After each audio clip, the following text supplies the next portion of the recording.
Expression vector, हम लोगों ने अभी तक क्लोनिंग वेक्टर देखा। Expression vectors are the vector that carry the host signals. इनके पास सिग्नल होता है किसके लिए? ट्रांसक्रिप्शन और ट्रांसलेशन करने के लिए। तो आप जीन तो डालोगे, मल्टीप्लाई के अलावा वो क्या करेगा? आपका प्रोटीन का भी निर्माण करेगा। इसलिए यहाँ पे ये एक्सप्रेशन वेक्टर कहलाते हैं, क्योंकि ये आपका जीन को एक्सप्रेस करते हैं। कोई जीन को प्रोटीन में कन्वर्ट करेंगे और वो आपको दिखाई, मतलब उसको डिटेक्ट कर सकते हो आप कि पर्टिकुलर जीन से क्या, कौन सा प्रोटीन बन रहा है। So they are useful for expressing eukaryotic genes in bacteria. Expression vector are associated with actual expression of the gene in the target organism. तो यहाँ पे एक एग्जांपल दे रखा है एक एक्सप्रेशन वेक्टर का, जिसको हम लोग बोलते हैं 5249 बेस पेयर बेस, ये वेक्टर है।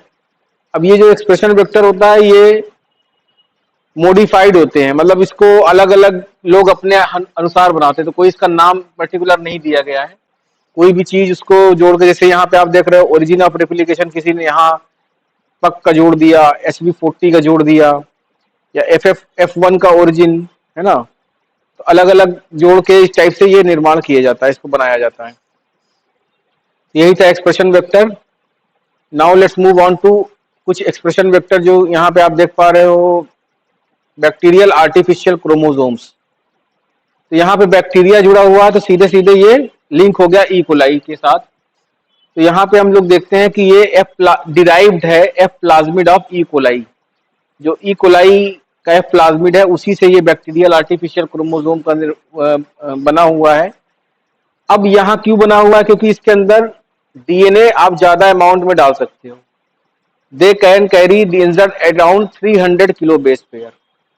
300 किलो बेस पेयर तक का आप जीन जो है इसमें डाल सकते हो, जिससे कि आप एक इंटायर जीन या जीन के क्लस्टर्स पूरे जो है उसके अंदर बना सकते हैं।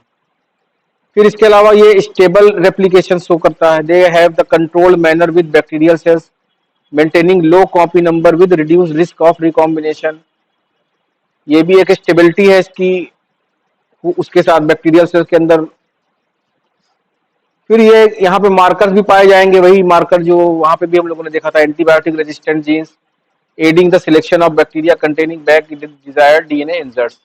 ये एक एग्जांपल यहाँ पे दे रखा है, PEV back 7.2 KB kilo base pair का ये दिया हुआ है। तो यहाँ पे आपका अलग अलग साइट्स दे रखी हैं, मतलब सारी साइट जो मैंने बताया था उस टाइप से यहाँ पे सब लगा रखा हुआ है। अब आते हैं artificial chromosome, yeast artificial chromosomes. ये एक बार पूछा गया है, नाम से ही पता चल रहा है ये ईस्ट वेक्टर्स हैं। They have engineer to contain, और इसको ऐसे बनाया गया है कि आपका जो यूकैरियोटिक प्रोटीन है, यूकैरी वो प्रोकैरियोट्स के लिए था। Bacterial artificial chromosome that is particularly for prokaryotes. लेकिन ईस्ट आर्टिफिशियल क्रोमोसोम जो है आपका यूकैरियोट्स के लिए है, और इसीलिए इसमें और सारी चीजें आपको मिलेंगी।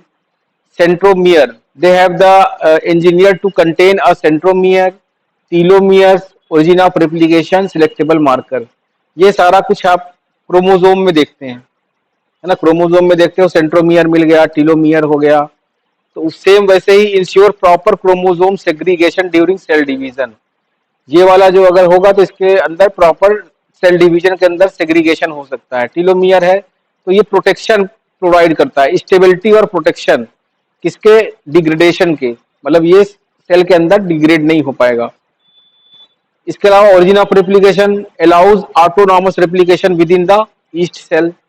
और फिर मार्कर जो कि हेल्प करता है इनको आइडेंटिफिकेशन के लिए।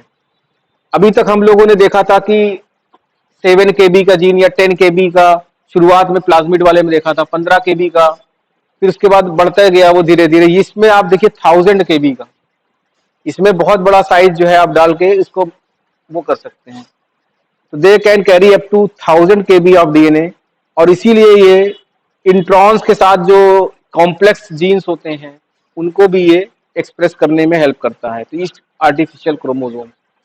अब ये सारी चीजें हैं, तो इसको यूज कहाँ करेंगे हम लोग? बहुत जगह यूज कर सकते हैं। एक तो जीन सीक्वेंसिंग वगैरह में, फिर आप लोगों ने ह्यूमन जीनोम प्रोजेक्ट सुना होगा, तो अब हमें जीन के बारे में सब कुछ पता चल गया, मतलब उस टाइम में तक पता चल गया था काफी कुछ कि जीन जीन को हम लोग मैनिपुलेट भी कर सकते हैं।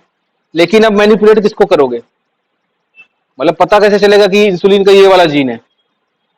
ऐसे तो सब जगह मैनिपुलेट नहीं कर पाओगे। तो हमें क्या करना पड़ेगा? फाइंड आउट करना पड़ेगा क्रोमोसोम पे इंसुलिन का जीन कहाँ पे है, तभी तो आप उसको काट पाओगे, उसको अलग कर पाओगे, उस टाइप से चीजों कर पाओगे ना। तो ये पूरा का पूरा जितनी दुनिया में ह्यूमन थे, स्पीसीज अलग अलग रेस है ना, जैसे हमारी एक रेस एशियन वाली हो गई, ककेजियन हो गई, इस तरह से अलग अलग रेस का पूरा जीनोम का सीक्वेंस वो पूरा बनाया गया। और एक लैब नहीं, पूरे मतलब वर्ल्ड के लैब्स इसमें इन्वॉल्व थी और ये कंप्लीट हो गया। अब मतलब आप ऑनलाइन भी इसको सर्च करोगे तो मिल जाएगा आपको सब कुछ। तो अब आपके पास ह्यूमन का पूरा जीनोम अवेलेबल है ऑनलाइन, कौन सा जीन कहाँ है, और धीरे धीरे ये वाला चीजें अपडेट होती रहती हैं। मान लीजिए कुछ नया हो गया तो वो जीन वाला अपडेट हो जाएगा, पहले ये था फिर ऐसे था। तो बहुत बड़ा और फ्रीली अवेलेबल है, जिससे कि रिसर्च सब लोग कर पाए। तो जो बायो इन्फॉर्मेटिक्स वगैरह आप करते हो या फिर इस तरह से अगर करोगे फ्यूचर में, तो वहां पे इसी चीजों में आप जाके देखेंगे कि हमने जो काम किया वो उस पे है कि नहीं टाइप से। तो उसे हम बोलते हैं ह्यूमन जीनोम प्रोजेक्ट। अब लेकिन बड़े बड़े जीन थे तो उसको कहाँ आप करोगे? छोटे छोटे प्लाज्मिड में तो नहीं कर पाओगे, बहुत टाइम भी लग जाएगा। तो यहाँ पे इस टाइप के वेक्टर्स डेवलप किए गए, जिसमें कि एक याक भी था, जहाँ पे आप बड़े बड़े साइज के जीन्स जो है उसको सीक्वेंसिंग कर पाओ, उसको एक्सप्रेस कर पाओ।